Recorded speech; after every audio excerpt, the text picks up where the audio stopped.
আসসালামু আলাইকুম ওয়া রাহমাতুল্লাহ। আজ আমরা গুনাহ থেকে বাঁচার ৭০টি উপায় জানব ইনশাআল্লাহ। সবচেয়ে দামি আমল হলো গুনাহ থেকে বেঁচে থাকা। আব্দুল্লাহ ইবনে আব্বাস রাদিয়াল্লাহু তাআলা আনহু বলতেন, গুনাহ থেকে নিরাপদ থাকার মতো সমকক্ষ আমল আমি কোনোটিকে মনে করি না। হাসান বসরি রহমাতুল্লাহ বলতেন, আল্লাহর নিষিদ্ধ বিষয়গুলো থেকে বেঁচে থাকার চাইতে উত্তম কোনো ইবাদত আর কোনো ইবাদতকারী করতে পারেনি। তাই গুনাহের ফাঁদ থেকে বেঁচে থাকার ৭০টি কার্যকারী উপায় এই ভিডিওতে উল্লেখ করা হলো। নম্বর ১, হিম্মত করুন। গুনাহের ফাঁদ থেকে বেঁচে থাকার জন্য আপনাকে হিম্মত করতে হবে।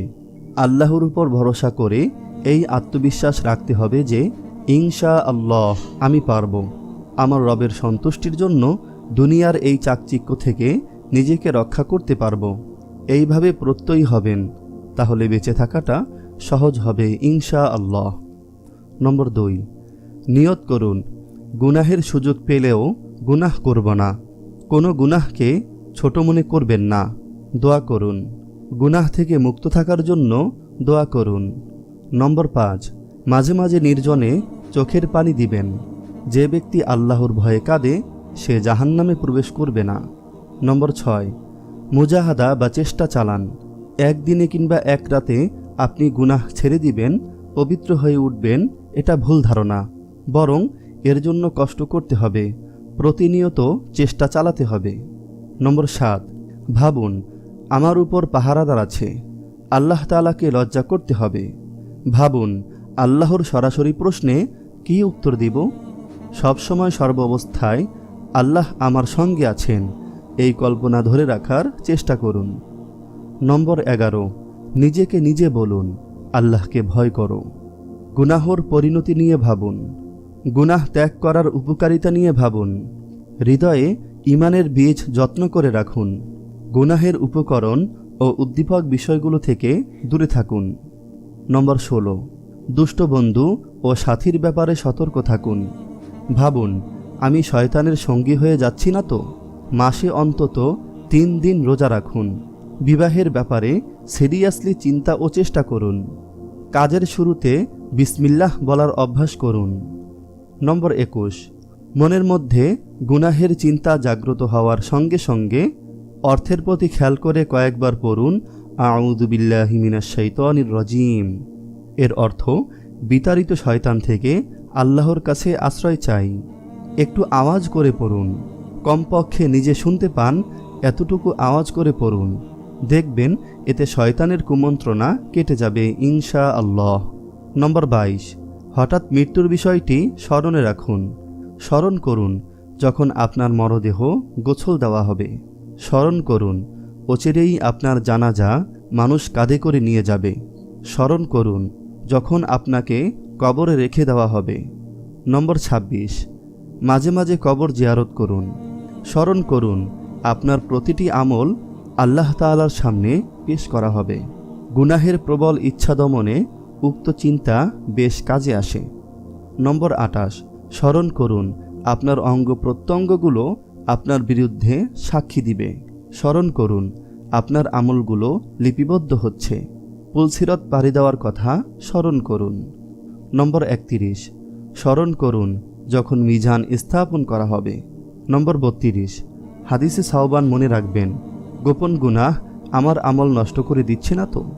নম্বর ৩৩, ভাবুন গুনাহের কারণে নবীজির হাউজে কাউসার থেকে বঞ্চিত হতে হবে। নম্বর ৩৪, মাঝে মাঝে জ্বলন্ত আগুনের সামনে দাঁড়িয়ে ভাববেন। নম্বর ৩৫, দুনিয়ার তুচ্ছতা সম্পর্কে জানুন। আল্লাহ তাআলা বলেন, পার্থিব জীবন প্রতারণার উপকরণ ছাড়া কিছুই নয়। নম্বর ৩৬, ভাবুন আল্লাহ আমাকে দেখছেন। একাকী নিভৃতে থাকবেন না। গুনাহ ঢোকার দরজাগুলো বন্ধ করে দিন। অধিক হারে ইস্তেগফার করুন, অধিক হারে তওবা করুন। নম্বর ৪১, ঘুমানোর সময় ইসলামী আদবগুলো মেনে চলুন। বিশেষ করে ওযু করে এবং আয়াতুল কুরসি পড়ে ঘুমাবেন।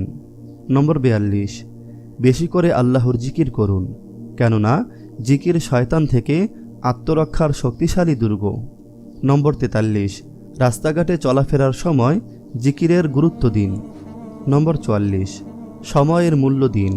মুফতি তাকি উসমানী বলেন, সময়কে গুনাহর মধ্য দিয়ে কাটানোর ব্যাপারে আল্লাহকে ভয় করো। কখনো অবসর সময় কাটাবে না। যখনই নির্জনে থাকবে, অবসর থাকবে, তখনই নিজেকে কোনো কাজে ব্যস্ত করে নিবে।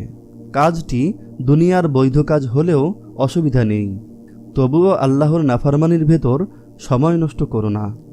নম্বর 45, আল ওয়ালা ওয়াল বারা ঠিক রাখুন, অর্থাৎ বন্ধুত্ব ও শত্রুতা উভয়ই আল্লাহর জন্য।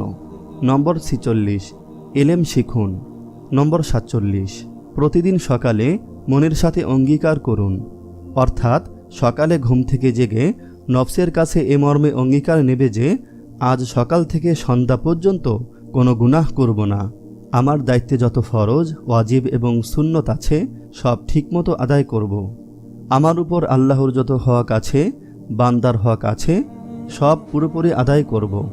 হে নফস, মনে রেখো, ভুলক্রমে অঙ্গীকারের বিপরীত কোনো কাজ করলে তোমাকে শাস্তি ভোগ করতে হবে। নম্বর 48, নফসকে শাস্তি দিন।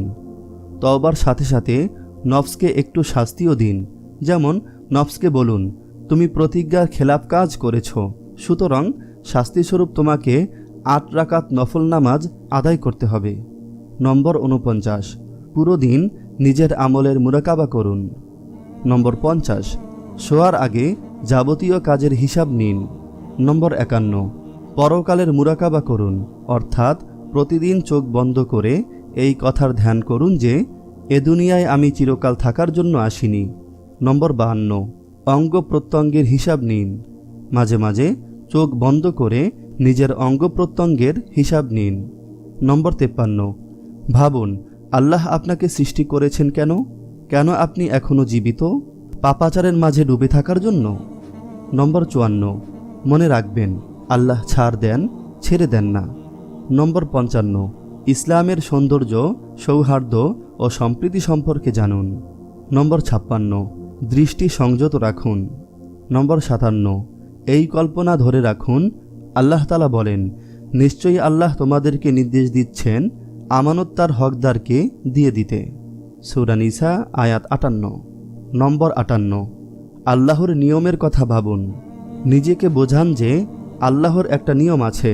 কেউ যখন কোনো গুনাহের কাজ শুরু করে তখন আল্লাহ তার সঙ্গে ধৈর্যর আচরণ করেন। এতেও যদি বান্দা পিছু না হটে তাহলে তার সঙ্গে তিনি কিছুদিন যাবৎ দোষ ত্রুটি ঢেকে রাখার আচরণ করতে থাকেন। এরপরেও ফিরে না আসলে আল্লাহ তাকে সাজা দেওয়ার ইচ্ছা করেন। নম্বর 59, স্ত্রীকে সন্তুষ্ট রাখুন। নিজের নফসের সাথে বিতর্ক করুন। পরিবেশ পাল্টান, গুনাহর পরিবেশ থেকে দূরে থাকুন। নম্বর 62, তাড়াতাড়ি ঘুমিয়ে পড়ুন, যাতে একদিকে আপনার ঘুম পূর্ণ হয়, অন্যদিকে যথাসময়ে ফজরের জন্য উঠতেও পারেন। নম্বর 63, ভাবুন নির্জনতা আল্লাহ কেন দেন? কেন আল্লাহ তাআলা আমাদেরকে একাকীর সময়গুলো দান করেন? আল্লাহ তাআলা বলেন, আর তুমি তোমার রবের নাম স্মরণ করো এবং একাগ্রচিত্রে তার প্রতি নিমগ্ন হও। সূরা মুজাম্মিল আয়াত 8। নম্বর 64, ফজরের নামাজের বিশেষ গুরুত্ব দিন। প্রতিদিন 1 পৃষ্ঠা হলেও কোরআন তেলাওয়াত করুন, জবানের হেফাজত করুন। নম্বর 67, নিম্নের 5টি গুনাহ থেকে বাঁচুন। কোরআনুল কারীম অশুদ্ধ পড়ার গুনাহ থেকে বেঁচে থাকা, চোখের গুনাহ থেকে বেঁচে থাকা, মা বোনদের জন্য বেপরদার গুনাহ থেকে বেঁচে থাকা, অন্তরের গুনাহ থেকে বেঁচে থাকা, পুরুষের টাকনুর নিচে কাপড় পরার গুনাহ থেকে বেঁচে থাকা, এক মুষ্টির কমে দাড়ি কাটা বা ছাটার গুনাহ থেকে বেঁচে থাকা। নম্বর 68, আল্লাহওয়ালাদের সোহবাত গ্রহণ করুন।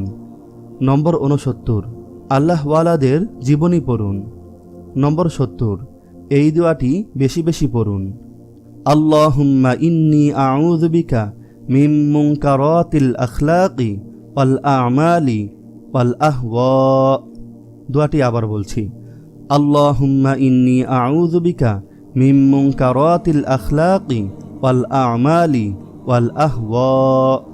হে আল্লাহ, আমি তোমার কাছে মন্দ চরিত্র ও আমল এবং মন্দ কামনা বাসনা থেকে পানাহ চাই।